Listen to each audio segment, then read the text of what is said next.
bien des années, je faisais une longue course à pied sur des hauteurs absolument inconnues des touristes, dans cette très vieille région des Alpes qui pénètre en Provence. C'était, au moment où j'entrepris ma longue promenade dans ces déserts, des landes nues et monotones, vers 1200 ou 1300 mètres d'altitude. Il n'y poussait que des lavandes sauvages. Je traversais ce pays dans sa plus grande largeur et après 3 jours de marche, je me trouvais dans une désolation sans exemple. Je campais à côté d'un squelette de village abandonné. Je n'avais plus d'eau depuis la veille et il me fallait en trouver. Ces maisons agglomérées, en ruine, comme un vieux nid de guêpes, me firent penser qu'il avait dû y avoir, là, dans le temps, une fontaine ou un puits. Il y avait bien une fontaine, mais sèche.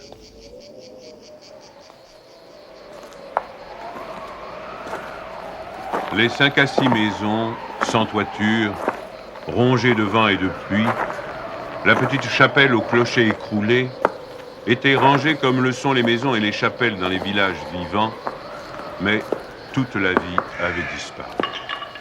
C'était un beau jour de juin, avec un grand soleil, mais sur ces terres sans abri et hautes dans le ciel, le vent soufflait avec une brutalité insupportable.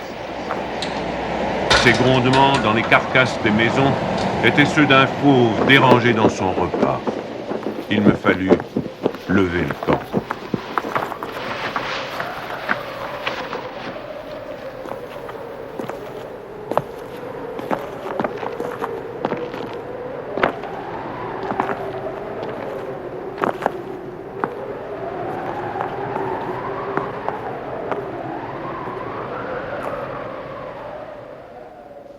À 5 heures de marche de là, je n'avais toujours pas trouvé d'eau et rien ne pouvait me donner l'espoir d'en trouver. C'était partout la même sécheresse, les mêmes herbes ligneuses.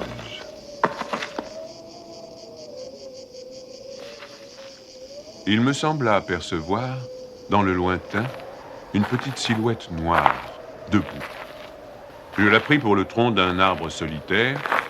À tout hasard, je me dirigeai vers elle. C'était un berger. Une trentaine de moutons, couchés sur la terre brûlante, se reposaient près de lui. Il me fit boire à sa gourde. Un peu plus tard, il me conduisit à sa bergerie, dans une ondulation du plateau. Il tirait son eau, excellente, d'un trou naturel très profond, au-dessus duquel il avait installé un treuil rudimentaire. Cet homme parlait peu, c'est le fait des solitaires, mais on le sentait sûr de lui et confiant dans cette assurance. C'était insolite dans ce pays dépouillé de tout. Il n'habitait pas une cabane, mais une vraie maison en pierre, où l'on voyait très bien comment son travail personnel avait rapiécé la ruine qu'il avait trouvée là, à son arrivée. Son toit était solide et étanche.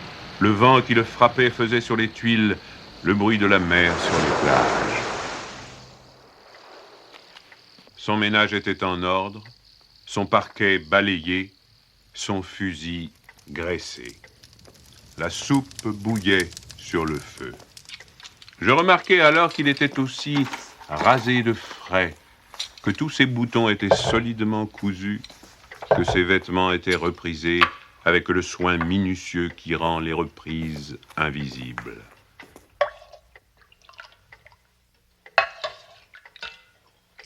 Il me fit partager sa soupe.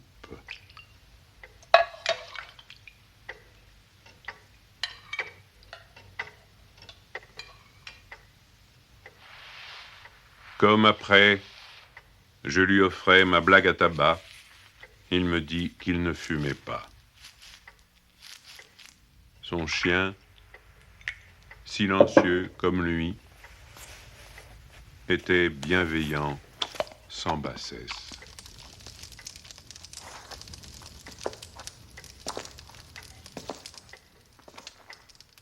Il avait été entendu que je passerais la nuit là, le village le plus proche étant encore à plus d'une journée et demie de marche. Je connaissais parfaitement le caractère des rares villages de cette région. Il y en a 4 ou 5, dispersés, loin les uns des autres, sur les flancs de ces hauteurs, dans les taillis de chênes blancs, à la toute extrémité des routes carrossables. Ils sont habités par des bûcherons qui font du charbon de bois. Ce sont des endroits où l'on vit mal. Les familles, serrées les unes contre les autres, dans ce climat qui est d'une rudesse excessive, aussi bien l'été que l'hiver, exaspèrent leur égoïsme en vase clos. L'ambition irraisonnée s'y démesure. Dans le désir continu de s'échapper de cet endroit, les hommes vont porter leur charbon à la ville, puis retournent.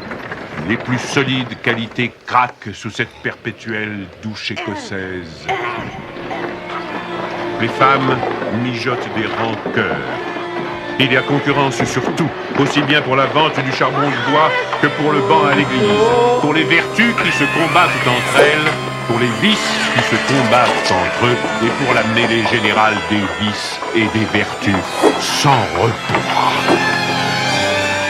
Par là-dessus, le vent également sans repos irrite les nerfs. Il y a des épidémies de suicide et de nombreux cas de folie, presque toujours meurtrières.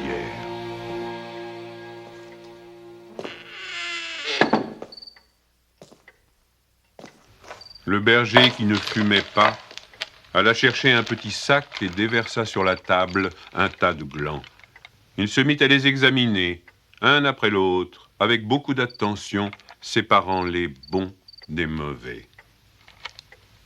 Je fumais ma pipe, je proposais de l'aider. Il me dit que c'était son affaire.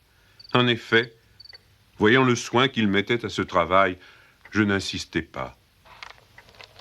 Ce fut toute notre conversation. Quand il eut du côté des bons un tas de glands assez gros, il les compta par paquets de 10. Ce faisant, il éliminait encore les petits fruits ou ceux qui étaient légèrement fendillés, car il les examinait de fort près. Quand il eut ainsi devant lui 100 glands parfaits, il s'arrêta et nous allâmes nous coucher. La société de cet homme donnait la paix.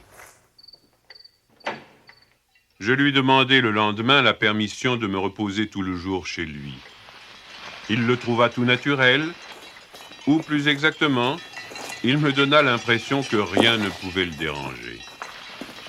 Ce repos ne m'était pas absolument obligatoire, mais j'étais intrigué et je voulais en savoir plus. Il fit sortir son troupeau et le mena à la pâture. Avant de partir, il trempa dans un seau d'eau le petit sac où il avait mis les glands soigneusement choisis et comptés. Je remarquai qu'en guise de bâton, il emportait une tringle de fer grosse comme le pouce et longue d'environ 1,50 m.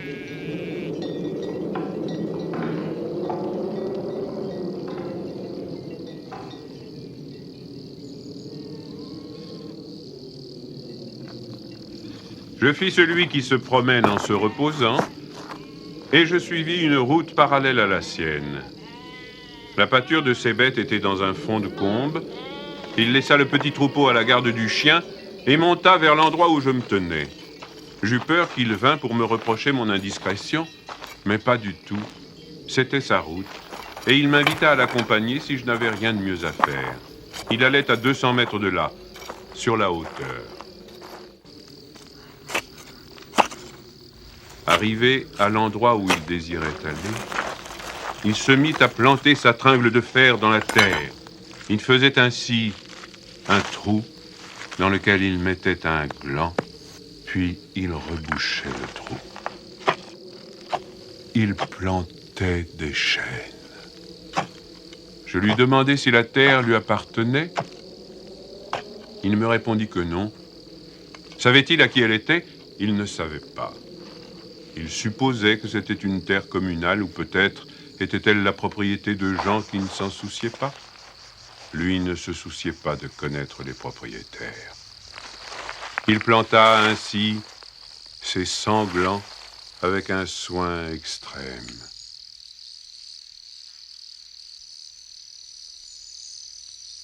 Après le repas de midi, il recommença à trier sa semence. Je mis, je crois, assez d'insistance dans mes questions, puisqu'il y répondit. Depuis 3 ans, il plantait des arbres dans cette solitude. Il en avait planté 100 000. Sur les 100 000, 20 000 étaient sortis. Sur ces 20 000, il comptait encore en perdre la moitié du fait des rongeurs ou de tout ce qu'il y a d'impossible à prévoir dans les desseins de la Providence. Restaient 10 000 chênes qui allaient pousser dans cet endroit où il n'y avait rien auparavant. C'est à ce moment-là que je me souciais de l'âge de cet homme. Il avait visiblement plus de 50 ans. 55, me dit-il. Il s'appelait Elzéar Bouffier. Il avait possédé une ferme dans les plaines. Il y avait réalisé sa vie. Il avait perdu son fils unique, puis sa femme. Il s'était retiré dans la solitude où il prenait plaisir à vivre lentement avec ses brebis et son chien. Il avait jugé que ce pays mourrait par manque d'arbres. Il ajouta que n'ayant pas d'occupation très importante, il avait résolu de remédier à cet état de choses. Mon jeune âge me forçait à imaginer l'avenir en fonction de moi-même et d'une certaine recherche du bonheur. Je lui dis que dans 30 ans, ces 10 000 chênes seraient magnifiques. Il me répondit très simplement que si Dieu lui prêtait vie, dans 30 ans, il en aurait planté tellement d'autres que ces 10 000 seraient comme une goutte d'eau dans la mer. Il étudiait déjà la reproduction des hêtres et il en avait près de sa maison une pépinière issue des faînes. Les sujets qu'il avait protégés de ses moutons étaient de toute beauté. Il pensait également à des bouleaux pour les fonds où, me dit-il, une certaine humidité dormait à quelques mètres de la surface du sol. Nous nous séparâmes le lendemain. L'année d'après, il y eut la guerre de 14 dans laquelle je fus engagé pendant 5 ans. Un soldat d'infanterie ne pouvait guère y réfléchir à des arbres.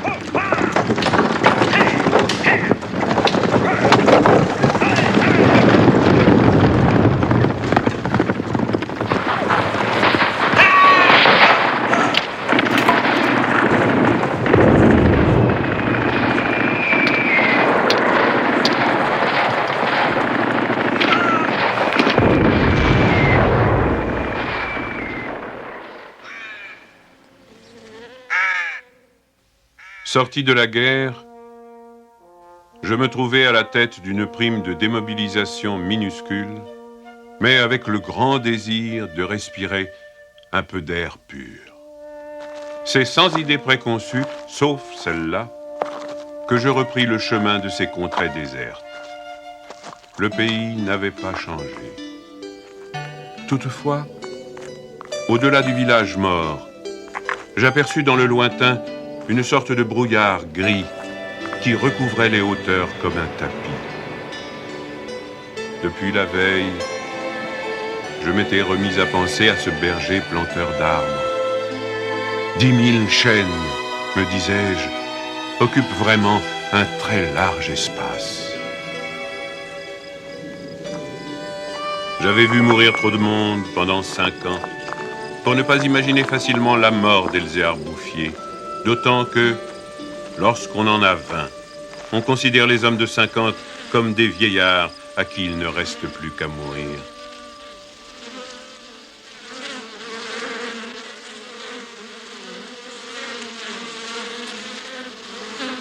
Il n'était pas mort. Il avait changé de métier. Il ne possédait plus que 4 brebis, mais par contre, une centaine de ruches. Il s'était débarrassé des moutons qui mettaient en péril ses plantations d'arbres. Il ne s'était pas du tout soucié de la guerre. Il avait imperturbablement continué à planter.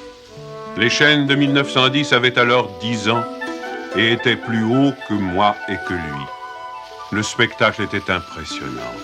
J'étais littéralement privé de parole. Et comme lui ne parlait pas, nous passâmes tout le jour en silence à nous promener dans sa forêt. Elle avait en 3 tronçons 11 kilomètres de long et 3 kilomètres dans sa plus grande largeur.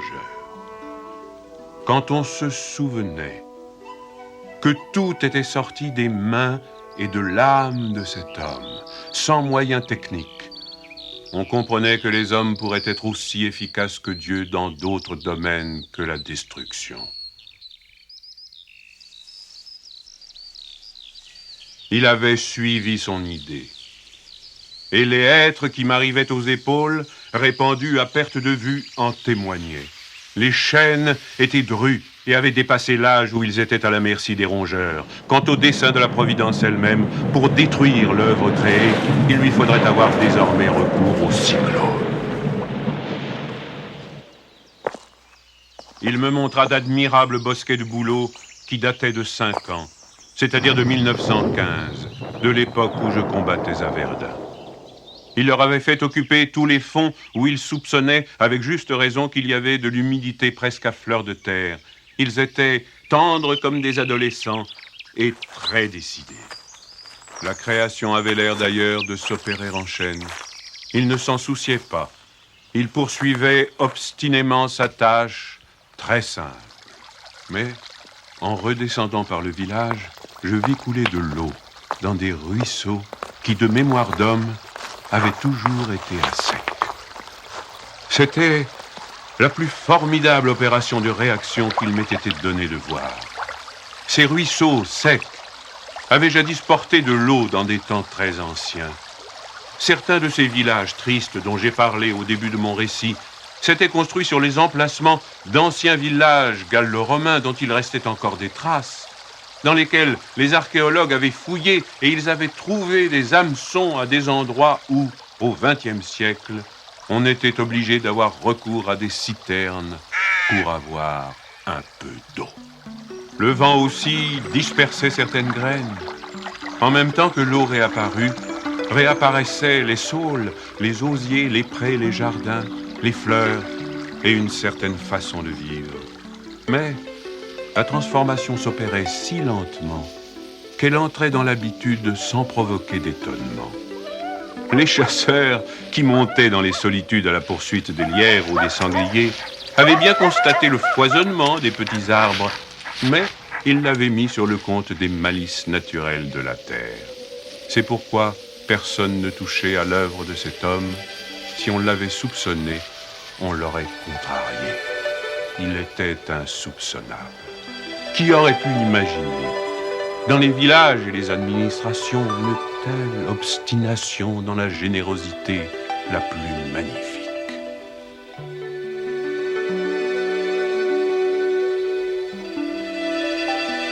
À partir de 1920, je ne suis jamais resté plus d'1 an sans rendre visite à Elzéar Bouffier. Je ne l'ai jamais vu fléchir ni douter. Et pourtant, Dieu sait si Dieu même y pousse. Je n'ai pas fait le compte de ses déboires. On imagine bien cependant que pour une réussite semblable, il a fallu vaincre l'adversité, que pour assurer la victoire d'une telle passion, il a fallu lutter avec le désespoir. Pour avoir une idée à peu près exacte de ce caractère exceptionnel, il ne faut pas oublier qu'il s'exerçait dans une solitude totale. Si totale que, vers la fin de sa vie, il avait perdu l'habitude de parler. Ou peut-être n'en voyait-il pas la nécessité. En 1933, il reçut la visite d'un garde forestier éberlué. Ce fonctionnaire lui intima l'ordre de ne pas faire de feu dehors, de peur de mettre en danger la croissance de cette forêt naturelle. C'était la première fois lui dit cet homme naïf, qu'on voyait une forêt pousser toute seule. En 1935, une véritable délégation administrative vint examiner la forêt naturelle. Il y avait un grand personnage des eaux et forêts, un député, des techniciens. On prononça beaucoup de paroles inutiles, on décida de faire quelque chose et, heureusement, on ne fit rien.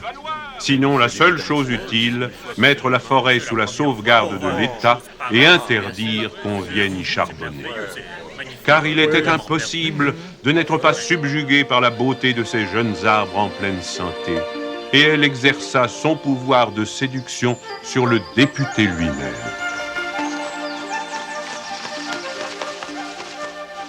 J'avais un ami parmi les capitaines forestiers qui était de la délégation. Je lui expliquai le mystère. Un jour de la semaine d'après, nous allâmes tous les deux à la recherche d'Elzéar Bouffier. Nous le trouvâmes en plein travail, à 20 km de l'endroit où avait eu lieu l'inspection. Ce capitaine forestier n'était pas mon ami pour rien. Il connaissait la valeur des choses. J'offris les quelques œufs que j'avais apportés en présent. Nous partageâmes notre casse-croûte en 3 et quelques heures passèrent dans la contemplation muette du paysage. Le côté d'où nous venions était couvert d'arbres de 6 à 7 mètres de haut. Je me souvenais de l'aspect du pays en 1913, le désert. Le travail paisible et régulier, l'air vif des hauteurs, la frugalité et surtout la sérénité de l'âme avaient donné à ce vieillard une santé presque solennelle. C'était un athlète de Dieu. Je me demandais combien d'hectares il allait encore couvrir d'arbres. Avant de partir, mon ami fit simplement une brève suggestion à propos de certaines essences auxquelles le terrain d'ici paraissait devoir convenir. Il n'insista pas. Pour la bonne raison, me dit-il après, que ce bonhomme en sait plus que moi.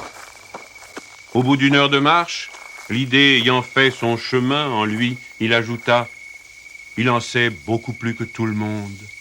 Il a trouvé un fameux moyen d'être heureux. » C'est grâce à ce capitaine que non seulement la forêt, mais le bonheur de cet homme furent protégés. L'œuvre ne courut un risque grave que pendant la guerre de 1939. Les automobiles marchant alors au gazogène, on n'avait jamais assez de bois. On commença à faire des coupes dans les chênes de 1910, mais ces quartiers sont si loin de tout réseau routier que l'entreprise se révéla très mauvaise au point de vue financier. On l'abandonna.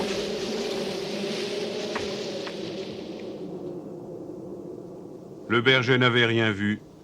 Il était à 30 km de là, continuant paisiblement sa besogne, ignorant la guerre de 39, comme il avait ignoré la guerre de 14. J'ai vu Elzéar Bouffier pour la dernière fois en juin 1945. Il avait alors 87 ans. J'avais donc repris la route du désert, mais maintenant, malgré le délabrement dans lequel la guerre avait laissé ce pays, il y avait un car qui faisait le service entre la vallée de la Durance et la montagne. Je mis sur le compte de ce moyen de transport relativement rapide le fait que je ne reconnaissais plus les lieux de mes premières promenades.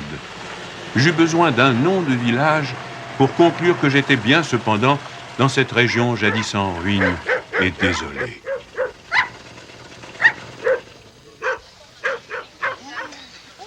Le car me débarqua à Vergon.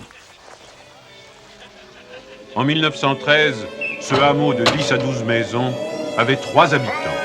Ils étaient sauvages, se détestaient, vivaient de chasse au piège. Leurs conditions étaient sans espoir.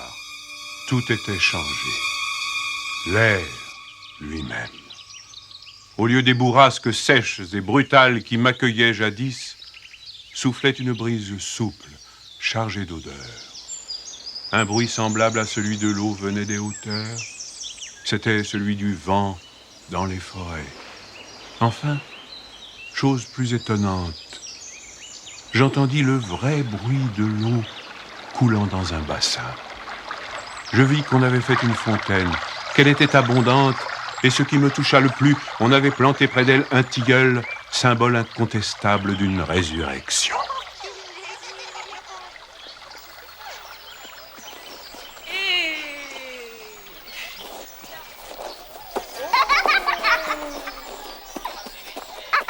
Par ailleurs, Vergon portait les traces d'un travail pour l'entreprise duquel l'espoir est nécessaire. L'espoir était donc revenu. On avait déblayé les ruines, abattu les pans de murs délabrés. Les maisons neuves, crépies de frais, étaient entourées de jardins potagers où poussaient, mélangés mais alignés, les légumes et les fleurs, les choux et les rosiers, les poireaux et les gueules de loup, les céleris et les anémones. C'était désormais un endroit où l'on avait envie d'habiter. À partir de là, je fis mon chemin à pied. La guerre dont nous sortions à peine n'avait pas permis l'épanouissement complet de la vie, mais Lazare était hors du tombeau. Sur les flancs abaissés de la montagne, je voyais de petits champs d'orge et de seigle en herbe. Au fond des étroites vallées, quelques prairies verdissaient.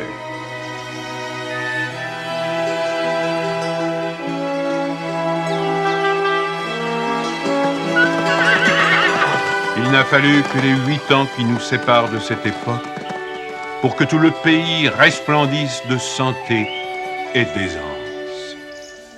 Sur l'emplacement des ruines que j'avais vues en 1913, s'élèvent maintenant des fermes propres, bien crépies, qui dénotent une vie heureuse et confortable. Les vieilles sources, alimentées par les pluies et les neiges que retiennent les forêts, se sont remises à couler. À côté de chaque ferme, dans des bosquets d'érables, les bassins des fontaines débordent sur des tapis de menthe fraîche. Les villages se sont reconstruits peu à peu. Une population venue des plaines où la terre se vend chère s'est fixée dans le pays, y apportant de la jeunesse, du mouvement, de l'esprit d'aventure. On rencontre dans les chemins des hommes et des femmes bien nourris, des garçons et des filles qui savent rire et ont repris goût aux fêtes campagnardes.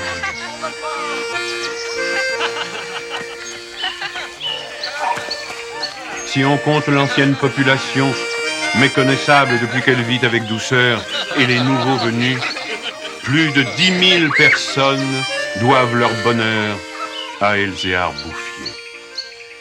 Quand je pense qu'un homme seul, réduit à ses simples ressources physiques et morales, a suffi pour faire surgir du désert ce pays de Canaan, je trouve que malgré tout, la condition humaine est admirable.